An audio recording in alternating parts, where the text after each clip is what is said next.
ஐயா, இப்போ ஒரு ஜாதகத்த நம்ம பார்த்ததுமே ஒருத்தருக்கு மீன லக்னம் போகுது, தொழில் பண்ணாதீங்க.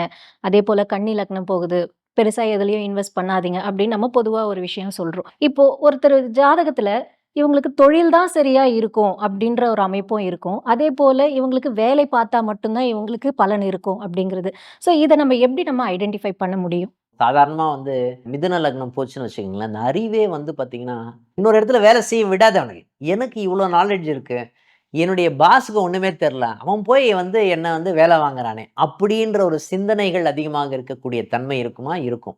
இந்த அறிவே பார்த்தீங்கன்னா, என்ன பண்ணும்னு பார்த்தீங்கன்னா, இந்த வேலையை கெடுத்துவிடும். தேவையில்லாத முயற்சியே பார்த்தீங்கன்னா, பொருளாதாரம் சம்பந்தப்பட்ட விஷயத்தை கெடுக்கக்கூடிய தன்மை இருக்குமா? இருக்கும்.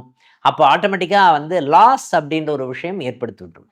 பிஸ்னஸ் பண்றான்னு வச்சுக்கோங்க, லாஸ் வந்துரும் அப்படின்னு சொல்லலாம். ஏஎல்பி லக்னம், கன்னியா லக்னம் போயிட்டு இருக்குன்னு வச்சுக்கோங்களேன், இவனுக்கு கடன் வரக்கூடிய தன்மை இருக்குமா? இருக்கும். எந்த காரணத்தை கொண்டும் தொழில் பண்ணலாமா? பண்ணவே கூடாது அப்படின்னு ஒரு விஷயம் இருக்கு. முதலீடு போட்டு எந்த ஒரு விஷயத்தையும் பண்ணாம இருப்பது நல்லது அப்படின்னு சொல்லலாம். முக்கியமாக அந்த உபய லக்னங்கள்னு சொல்லப்படுகின்ற இந்த இடத்துல இந்த நிகழ்வுகள் வருமா? வரும்னு சொல்லலாம். மிதுன லக்னமாகணும், கன்னி லக்னம்னு சொல்லிட்டணும். கடன் ஜாதகரை தேடி வரக்கூடிய தன்மை இருக்கும். அப்போ இந்த அறிவு சம்பந்தப்பட்ட விஷயங்கள், சார் அவன் என்னை விட நாலேஜ்ல கம்மி சார், அவன் பிசினஸ் சூப்பரா பண்ணுவான் அப்படின்னு சொல்லுவான். இவன் எந்த டைம்ல ஸ்டார்ட் பண்ணுவான்னு பார்த்தீங்கன்னா, இவன் கிளம்புற டைமே ஈவினிங்கா கிளம்புவான். ஓகே. ஆஃபீஸ் போகிற டைமே பார்த்தீங்கன்னா ஈவினிங் கிளம்பணும். காத்தால போயிட்டு ஆஃபீஸ் திறந்து அந்த விஷயத்த பண்ண மாட்டான். கரெக்டான டைம்ல கம்பெனிக்கு போவான். எந்த டைம்ல மூடுவாங்களோ அந்த டைம்ல கம்பெனிக்கு போனான்னா என்ன என்ன நடக்கும்? ஃபேவரபிளா இருக்க. ஓகேங்களா? இந்த மாதிரி டைம்ல தான் அவன் ஒரு விஷயத்த பண்ணுவான் அப்படின்னு சொல்லலாம். இவன் போற டைம்ல அது க்ளோஸ் ஆயிரும். இந்த மாதிரி திடீர் நிகழ்வுகள் நடக்கக்கூடிய தன்மை. ஆனா இவனுக்கு இல்லாத நாலேஜே கிடையாது. அந்த அளவுக்கு நுணுக்கமான நாலேஜ் இருக்குமா? இருக்கும். தேவையில்லாத ஆராய்ச்சி பண்ணி கடனை ஏற்படுத்தி கொள்வான் அப்படின்னு ஒரு நிகழ்வு தான் ரொம்ப முக்கியமான விஷயம். அதே தனுசு லக்னம் எடுத்துக்கிட்டோம் அப்படின்னு பார்த்தீங்கன்னா, முக்கியமாக தனுசு லக்னம் இவரே இவருடைய பிஸ்னஸை கெடுத்துருவான் அப்படின்னு சொல்லலாம். இவருடைய எண்ணங்கள் பிஸ்னஸ் சம்பந்தப்பட்ட விஷயத்தை கெடுக்கக்கூடிய தன்மை இருக்குமா? இருக்கும் அப்படின்னு நிகழ்வு இருக்கும். அதே மாதிரி மீன லக்னத்துல பார்த்தீங்கன்னா, இவனே இவனுடைய லாஸுக்கு காரணம் அப்படின்னு ஒரு நிகழ்வு, ஜாதகரே இவனுடைய லாஸுக்கு காரணம். ஜாதகரே எல்லாத்தையும் கெடுத்துருவான் அப்படின்னு ஒரு நிகழ்வு இருக்கா? இருக்கு. அப்போ இந்த மாதிரி லக்னங்கள் என்ன விஷயத்தை செய்யலாம் அப்படின்னு ஒரு விஷயம் இருக்கு. இப்போ மிதுன லக்னமாக இருக்கிறது அப்படின்னு சொன்னா இன்வெஸ்ட்மெண்ட் போடாதீங்க, சொல்யூஷனா கொடுங்க அப்படின்னு சொல்லுவோம். இப்போ கன்னியா லக்னம் போயிட்டு இருக்கு அப்படின்னு பார்த்தீங்கன்னா, எது பிரச்சனையாக இருக்கிறதோ அந்த மாதிரி வேலையை செய்தால் இவங்களுடைய தன்மைகள் ஃபேவரபுளாக இருக்குமா? ஃபேவரபுளாக இருக்கும்னு சொல்லலாம். மீடியா சம்மந்தப்பட்ட விஷயங்கள்லாம் ஃபேவரபுளாக இருக்கும் அப்படின்ற ஒரு நிகழ்வுலாம் சொல்லுவோம் கன்னியா லக்னத்துக்கு. ஓகேங்களா? இந்த லக்னங்கள் இதை செய்யலாமா? செய்யலாம். அறிவுபூர்வமாக இருக்கக்கூடிய ஒரு ஆடிட்டரு, ஒரு டாக்டரு, இந்த மாதிரி விஷயங்களை செய்யக்கூடிய தன்மை இவங்களுக்கு இருக்கும். ஆட்டோமேட்டிக்காக அதில் ஷெயின் ஆகிறதுக்கு உண்டான தன்மை இருக்குமா? இருக்கும். ஓகே. அதே மாதிரி இப்போ தனுசு லக்னம் எடுத்துக்கிட்டிங்கன்னு வச்சுக்கோங்களேன். தனுசு லக்னத்தில் இருக்க ஏஎல்பி லக்னம் போயிட்டு இருக்கு அப்படின்னா, முக்கியமாக இவங்க கன்சல்டன்சி சம்பந்தப்பட்ட விஷயத்தை செய்யக்கூடிய தன்மை இவங்களுக்கு இருந்தது அப்படின்னு சொன்னா, டாக்டரு, ஆடிட்டரு, ஓகேங்களா, ஃபைனான்சியல் கன்சல்டன்சி சம்மந்தப்பட்ட விஷயங்கள், அக்கௌண்ட் சம்மந்தப்பட்ட விஷயங்கள், கன்சல்டன்சி சம்மந்தப்பட்ட விஷயங்கள் இதெல்லாமே பண்ணலாமா? இதெல்லாம் பண்ணலாம் அப்படின்னு சொல்லலாம். மீன லக்னம் போயிட்டு இருக்குன்னு வச்சுக்கோங்க, ஏஎல்பி லக்னம். இப்போ மீன லக்னம், ஏஎல்பி லக்னம் போயிட்டு இருக்கு. இவங்க பார்த்தீங்கன்னா, முக்கியமாக எக்ஸ்போர்ட் சம்மந்தப்பட்ட விஷயங்கள், இம்போர்ட் சம்மந்தப்பட்ட விஷயங்கள் இதெல்லாமே பண்ணலாமா? பண்ணலாம். ஓகே. அதே மாதிரி கன்சல்டன்சி, கைடிங் சம்மந்தப்பட்ட விஷயத்த பண்ணுறது, இதெல்லாம் நல்ல விஷயத்தை கொடுக்குமா? அட்மினிஸ்ட்ரேட்டிவ் சம்மந்தப்பட்ட விஷயத்தை கைட் பண்ணுறது, இதெல்லாம் நல்ல விஷயத்தை கொடுக்குமா? கொடுக்கும்னு சொல்லலாம். ஒரு முக்கியமாக ட்ரஸ்ட்டு, நிறைய பேர் ட்ரஸ்ட்டு ஃபார்ம் பண்ணுவாங்க. ட்ரஸ்ட் மாதிரி ஃபார்ம் பண்ணுவாங்க. ஓகேங்களா? இந்த மாதிரி விஷயத்தை நம்ம ரெடி பண்ணி அதன் மூலமாக நான் ஒரு சர்வீஸ் பண்ணோம்னா அது கரெக்டாக இருக்குமா? அது கரெக்டாக இருக்கும்னு சொல்லலாம். அதை விட்டுட்டு இவங்க என்ன பண்ணுவாங்க, தேவையில்லாத இன்வெஸ்ட் பண்ணிவிட்டு, ஓகேங்களா, இவங்களுக்கு விருப்பமான விஷயத்தை இன்வெஸ்ட் பண்ணுவாங்க. அதுவே இவங்களுக்கு பிரச்சனை கொடுக்குமா? பிரச்சனை கொடுக்கும். இன்வெஸ்ட்மெண்ட் இல்லாத எந்த ஒரு நிகழ்வையும் செய்யலாமா? செய்யலாம். ஆனால் செய்யறதுக்கு முன்னாடி எந்த துறையில் இருக்கிறோமோ அது சம்பந்தப்பட்ட நிகழ்வுகள் நம்ம ஜாதகத்தில் இருக்கான்னு செக் பண்ணிடணும். கண்டிப்பா. இப்போ தனுசு லக்னம் போயிட்டு இருக்கு, நான் விவசாயம் பண்ணுறேன்னு இறங்கினாங்கன்னு வச்சுக்கோங்களேன், அது அவங்களுக்கு ஃபேவரபுளாக இருக்குமானா? ஃபேவரபுளாக இருக்காது. அதன் மூலமாக கடன் ஏற்படக்கூடிய தன்மை இருக்கும். ஓகேங்களா? இவங்களுடைய பூமியே பார்த்தீங்கன்னா வானம் பார்த்த பூமியாக இருக்கும். இவங்க போய் விவசாயத்தில் போய் இறங்குவாங்க, அங்கே தண்ணியே இருக்காது. ஓகேங்களா? இது சம்மந்தப்பட்ட நிகழ்வுகள் பை டிஃபால்ட்டாகவே வரும். நீங்கள் செக் பண்ணி பார்த்துக்கலாம். தனுசு லக்னம் போகிறவங்களுக்கு விவசாயம் பண்ணுறேன்னு இறங்கினாங்கன்னு வச்சுக்கோங்களேன், அது ஃபேவரபுளாக இருக்காது. அப்போ அந்த மாதிரி நிகழ்வுகள் இருக்கும்போது இவங்க பண்ணலாமா, பண்ணக்கூடாது. ஓகே. சரி, இப்போ அந்த உபய லக்னம் அப்படின்னு வரும்பொழுது, இப்போ மீனம்னா வந்து உபதேசமாக செய்யக்கூடிய ஒரு ஆசிரியர் பணி கூட இவங்களுக்கு சாதகமாக இருக்கும். தனுசுனா வந்து கன்சல்டன்சி இந்த மாதிரி உபய லக்னங்களுக்கு இருக்கு.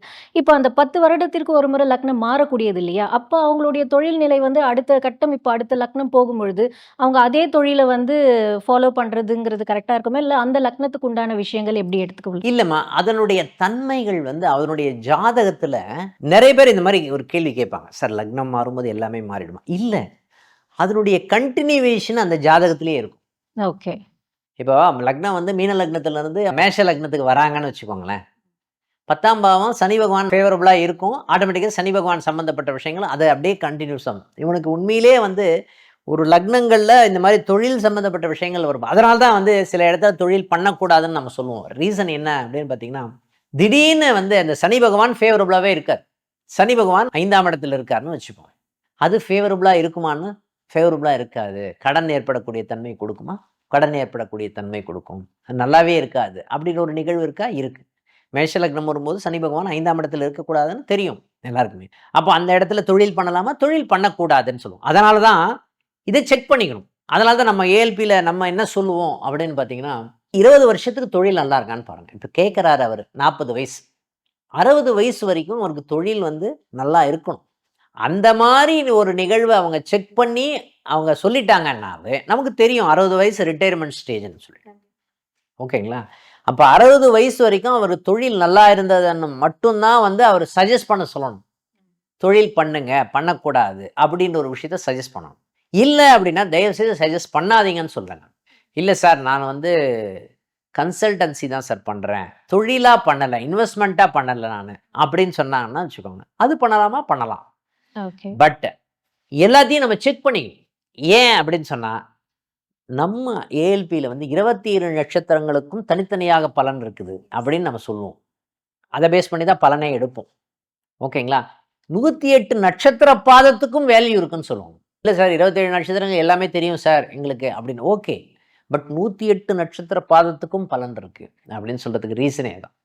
சரி, இப்போ வந்து பார்த்தீங்கன்னா, ஒருத்தருடைய வேலை, தொழில் இது எல்லாமே வந்து திதி, யோகம், கரணத்த வச்சு நம்மளால சொல்ல முடியும் அப்படின்ற ஒரு விஷயம் இருக்கு. அது உண்மைதானா? இப்போ ஒரு திதிய வச்சு இவங்களுடைய தொழில் இப்படிதான் இருக்கும், இவங்களுக்கு இந்த மாதிரியான விஷயங்கள் தான் அமையும் அப்படின்னு நம்மளால உறுதியா சொல்ல முடியுமா? கண்டிப்பாம்மா. திதியை வச்சு சொல்ல மாட்டாங்க, கரணத்தை வச்சு சொல்லுவாங்க. கரணாத் காரிய சித்திகி அப்படின்னு இருக்கு. காரியம் அப்படின்னு சொல்லும்போது கரணத்தை வைத்து சொல்வார்கள். திதி, யோகம், கரணம் எல்லாமே முடியக்கூடிய இடம் எது அப்படின்னு பார்த்தீங்கன்னா, இப்போ விஷ்கம்ப நாம யோகம்னு சொல்லுவாங்க. விஷ்கம்ப நாம யோகத்துக்கு யோகி யாரு அப்படின்னா சந்திர பகவான். அவயோகி அப்படின்னு சொன்னா சனி பகவான். பிரீத்தி நாம யோகம்னு சொல்லுவோம். புத பகவான் யோகியாக வருவார். அவயோகி செவ்வாய் பகவானாக வருவார். அப்போ கடைசியில எங்க நிக்குது அப்படின்னா, இந்த நட்சத்திரமே வந்து பார்த்தீங்கன்னா அவிட்ட நட்சத்திரமாக வரும். ஓகே. பிரீத்தி நாம யோகத்துக்கு அவிட்ட நட்சத்திரமாகும். சரி, அது கடைசியில எங்க போய் நிக்குது? நட்சத்திரத்துல தான் வந்து நிக்குது. அப்ப டைரக்டா நான் நட்சத்திரத்தையே வச்சு பார்த்துறேனே. இதே நீங்க இறங்கி போறீங்க. 400 மீட்டர் 500 மீட்டர்ல ஒரு பெரிய டிபார்ட்மெண்டல் ஸ்டோர் இருக்கு. ஓகே. அங்க போய் நீங்க பொருள் வாங்குவீங்களா? இல்ல சார் 10 கிலோமீட்டர் தாண்டி ஒரு ஒரு டிபார்ட்மெண்டல் ஸ்டோர் இருக்கு சார். அங்க போய் பொருள் வாங்குவீங்களா? கிட்ட இருக்கிறது தான். கிட்ட இருக்கிற இடத்துக்கு போய் வாங்குவீங்க. எனக்கு இங்கேயே எல்லாமே கிடைச்சிருது. எனக்கு மிதுன லக்னம் சார். நான் பிரதமையில பிறந்திருக்கேன் சார். அதுக்கு உண்டான பலன் இருக்கா? இருக்கு. ஓகே. அது இல்லைன்னு சொல்லல. அந்த பிரதமைக்கு உண்டான பலன் அதுல இருக்கா? இருக்கு. இது திதி சூன்ய ராசிகள் அப்படின்னு வரும். அந்த திதிக்கு சூன்ய ராசிகள்னா துலா ராசியும் மகர ராசியும் சூன்யமாகக்கூடிய தன்மை இருக்கு அப்படின்னு சொல்லலாம். இப்போ இதுக்கு பலன் இருக்கா? இருக்கு, இல்லைன்னு சொல்லல. இது சுக்கிரனும் சனியும் பார்க்க வேண்டும் அப்படின்னு நம்ம சொல்றோம். அதெல்லாம் இருக்கு, பலன் இருக்கா? இருக்கு, இல்லைன்னு சொல்லல. பட் இந்த ஜாதகத்திலேயே சுக்கிரனுடைய தன்மை எப்படி இருக்கு, சனியினுடைய தன்மை எப்படி இருக்கு அப்படின்னு நம்ம மொத்தமா பார்க்குறோம். ஓகேங்களா? மொத்தமா பார்க்கும்போது இதுலயே எல்லாமே கிடைக்குது அப்படின்றதுனால. ஏன்னா நம்முடைய கான்செப்டே வந்து லக்னம் வளருகிறதுன்னு சொல்றோம். இந்த வயசு வரும்போது இந்த லக்னம் வருது, இந்த இடத்துல வரும்போது இதனுடைய பலன் இதுதான் அப்படின்னு சொல்றோம். அது நடக்குதா நடக்கலையா அப்படின்ற ஒரு விஷயம் நீங்க வகுப்புக்கு வரும்போது அதை வந்து ப்ரூஃப் பண்ண முடியும். எப்படின்னா வகுப்புல வந்து ஒரு நாளைக்கு வந்து 50 ஜாதகம் போடுறோம். கண்டிப்பா. கரெக்டா? 50 ஜாதகம் போடுறோம். 50 ஜாதகத்துல ஒண்ணு கூட மிஸ் ஆறதில்ல. என்ன கேட்குறாங்களோ கேள்விக்கு உண்டான பதில் அதுலயே இருக்கு. அதை ப்ரூஃபும் பண்றோம். இது பெரிய ரூல் எடுக்கிறோமா? இல்லை, வெறும் 5 ரூல்லையே ப்ரூஃப் பண்ணுறோம். ஓகேங்களா? இதனுடைய நிகழ்வு தான் ரொம்ப முக்கியமான விஷயம். அப்போது நம்முடைய நிகழ்வுகள் எல்லாமே வந்து பார்த்தீங்கன்னா, எல்லாமே நட்சத்திரத்தை அடிப்படையாக கொண்டு தான் இது இயங்குதுன்னு சொல்கிறோம். ஓகேங்களா? இப்போ சூல நாம யோகம்னு எடுத்தோம்னு வச்சுக்கோங்களேன். யோகி வந்து விசாக நட்சத்திரம் அப்படின்னு வரும். திருப்பி எங்கே வரீங்க? விசாக நட்சத்திரம். அவயோகி யாரு? கிருத்திகை நட்சத்திரம்னு வரீங்க. திருப்பி கிருத்திகை நட்சத்திரத்துன்னு வரீங்க நீங்கள். விசாக நட்சத்திரம் குரு பகவானுக்கு வரீங்க, சூரிய பகவான். நான் இங்கேயே எல்லாமே பார்க்குறேன். ஓகேங்களா? அப்படின்னு ஒரு நிகழ்வு இருக்குது. அப்போது ஏல்பியில் படித்த சீனியரான அஸ்ட்ராலஜிஸ்ட் எல்லாருக்குமே பஞ்சாங்கம் அப்படின்ற ஒரு விஷயம் நல்லாவே தெரியும். ஓகேங்களா? அதுவும் கற்றுக் கொடுக்குறோம்ல நம்ம.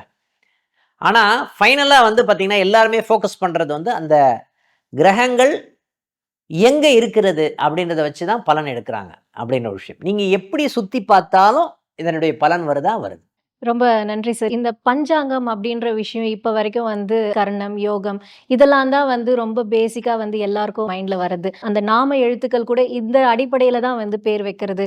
அதேபோல இந்த அவயோகி அப்படின்னு சொல்றோம். இப்ப சந்திரன் அவயோகி அப்படின்னா, ஒரு சிலர் வந்து திருமணத்துக்கு கூட வந்து ஒரு இது வருதுன்னா, அத வந்து ரிஜெக்ட் பண்ற மாதிரியான ஒரு சூழலும் ஏற்படுது. ஸோ இதுக்கெல்லாம் ஒரு தெளிவான விளக்கமாக இது இருந்தது. ரொம்ப நன்றி சார். Thank you. நன்றி தான்.